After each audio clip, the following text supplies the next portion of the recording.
Почна бербата на вишни во Штипскиот регион, каде загубите од измрзнувањето во април предизвикаа големи штети и неколкократно намалување на родот.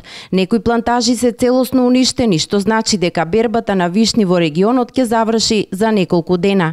Приносите во Штипскиот и Пробиштипскиот регион се помали од 2 тони од хектар.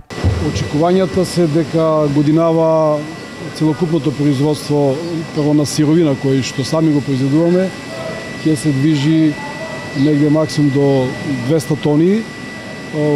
Споредбено со она што минатите години произведувавме повеќе од 1200 тони сопствено производство, покажува дека имаме големи штети од мразевите. Ситуацијата во преработувачките капацитети ја спасуваат плантажите со вишни во Струмичкиот регион, каде штетите од мразот се минимални и родот се движи од 8 до 10 тони по хектар.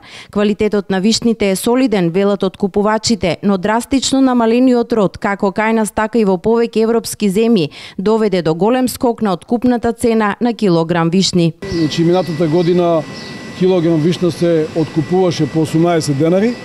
Ова година килограм квалитетна прва класа вишна, која што одговара на нашите стандарди за производство на вишна во алкохол, се откупува по 50 денари.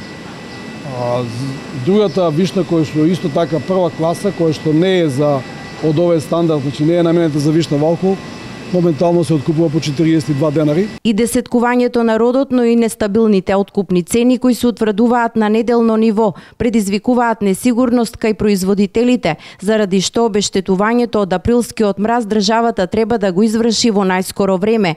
Во спротивно, оваа земјоделска дејност се соочува со големи и долготрајни штети, вели Митев. Последиците од несоодветно работење кои што може да произлезат од финансиски проблеми на правните субјекти кои што претрпеа штети, да не ги применат соодветните агротечки мерки, последици ќе бидат големи во иднина, значи ќе се намали во иднина најверојатно производството за големи проценти, што тоа па индиректно ќе влијае и на нас производителите кои што нема да имаме доволно сировина.